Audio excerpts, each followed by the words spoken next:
रामैया डोसा की दुकान और रंगैया समोसा की दुकान लगाकर बाजार में एक दूसरे के सामने कई साल से दुकान लगाकर चला रहे हैं। अब इन दोनों की एक दूसरे के साथ बिल्कुल नहीं जमती। रंगैया को हमेशा जलन होती थी कि रामैया उससे ज्यादा कमा रहा है। और इतना ही नहीं, हमेशा कोई ना कोई बात पे रामैया से लड़ते रहता है रंगैया। ऐसे उन दोनों के बीच में बहुत ज्यादा नफरत था।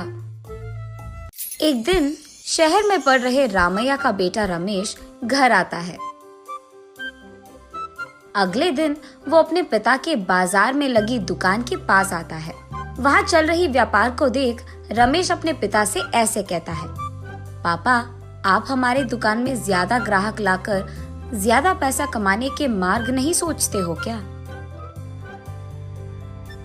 अब जितना मेरा सोच है उसी में चल रहा है बेटा।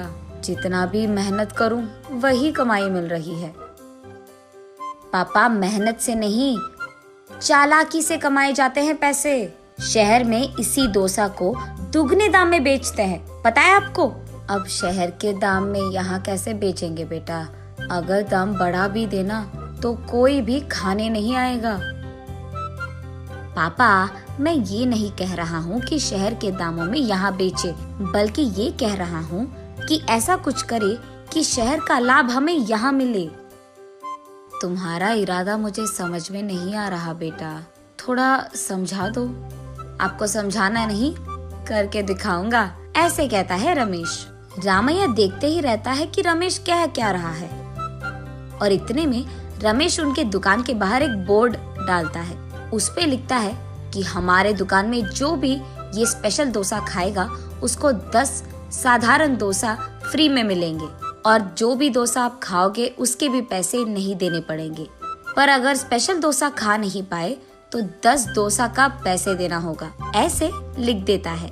बोर्ड पे जो लिखा उसने वही बाजार में जोर से चिल्लाकर सबको सुनाता है। ये सुनकर बहुत लोग खुशी के मारे उनके दुकान पहुंच जाते हैं स्पेशल डोसा खाने। स्पेशल डोसा खाने के लिए मैं तैयार हूँ। नहीं नहीं, मैं तैयार हूँ। ऐसे सभी आपस में बहस करते हैं। तब रमेश उनके दुकान के बगल में एक बड़ा सा टेबल और चेयर लगाकर जो भी इस प्रतियोगिता में शामिल होना चाहते हैं उनको एक के बाद एक इस कुर्सी पे बैठना होगा, ऐसे कहता है। उसके बाद ठीक उस टेबल के जितना बड़ा डोसा वो बनाकर वहाँ लाता है और उस कुर्सी में बैठे आदमी के सामने पेश करता है। वहाँ मौजूद सारे लोग यही सोचते रहते हैं कि वो आदमी उस डोसा को खा पाएगा कि नहीं। आधा डोसा खाकर वो आदमी, मुझसे अब और नहीं होगा, ऐसे कहकर हार मानकर वो 10 डोसा के पैसे देकर वहाँ से चले जाता है। ऐसे ही एक के बाद एक स्पेशल डोसा खाने की कोशिश करके हार मानकर वहाँ से पैसे देकर चले जाते हैं। ये सब ठीक सामने से देख रहा रंगैया अपने आप में सोचने लगता है कि एक स्पेशल डोसा बनाने के लिए कितने पैसे लगते हैं। उसे पता था कि एक स्पेशल डोसा बनाने के लिए 3 डोसा लगते हैं, लेकिन बाकी 7 डोसा के पैसे तो लाभ में आ गए। तब उसे समझ आता है और कहता है, बाप रे, ये 3 डोसा बनाकर 7 डोसा का लाभ ले रहा है। बस रंगैया को जलन होती है। कुछ भी करके मुझे भी ऐसे ही पैसे कमाने होंगे, पर क्या करूँगा? ऐसे सोच सोच कर, हाँ, मैं भी उसकी तरह समोसा का कोई प्रतियोगिता लगा दूंगा, ऐसे सोचकर अगले दिन रंगैया उसके समोसा के दुकान के बाहर ये लिखता है कि जो भी आदमी 20 समोसा खा पाएगा उसको 10 और मुफ्त में मिल जाएंगे। पर अगर 20 समोसा नहीं खा पाए तो 10 समोसा के पैसे देने पड़ जाएंगे। और यही बात चिल्ला चिल्ला कर बाजार में सबको बताता है। ये सुनकर बहुत सारे लोग रंगैया के दुकान आते हैं प्रतियोगिता में शामिल होने। जो लोग आते हैं उनमें से कई सारे आसानी से 20 समोसा खा लेते हैं और रंगैया के अनुसार ही वो 10 और मुफ्त में ले लेते हैं और वहाँ से चले जाते हैं। ये देख रंगैया को चक्कर आ जाता है। शाम से पहले ही आधे से ज्यादा समोसा खत्म हो जाते हैं। उसके बाद कई सारे लोग वहाँ पे आकर, हम भी खाएंगे समोसा, हमें भी दो, कहते हैं। इस कारण रंगैया को बहुत गुस्सा आ जाता है, इसीलिए वो उसके दुकान के सामने से बोर्ड हटा देता है। वो किसी को मुंह दिखाने लायक नहीं रहता है, इसीलिए बंडी को लेकर अपने घर की ओर बढ़ते रहता है।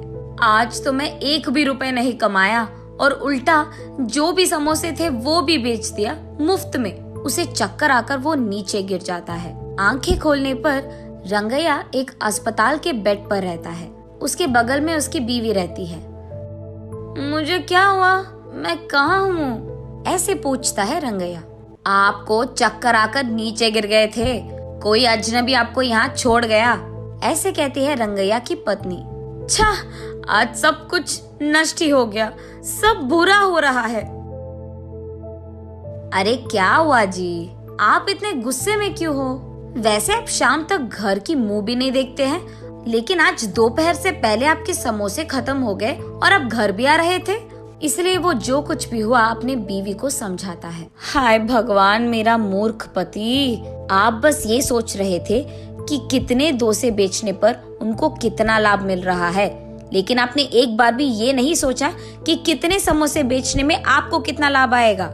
ये प्रतियोगिता शुरू करने से पहले आपको ये सब सोचना था, आपने सोचा भी नहीं, ये तो होना ही था। तब रंगैया को समझ आता है कि किसी और को देखकर हमें वही काम नहीं दोहराना चाहिए और पहले खुद की देखना चाहिए। कुछ करने से पहले 100 बार सोचना भी चाहिए, तब हम सब खुश रह पाएंगे। ये समझता है रंगैया।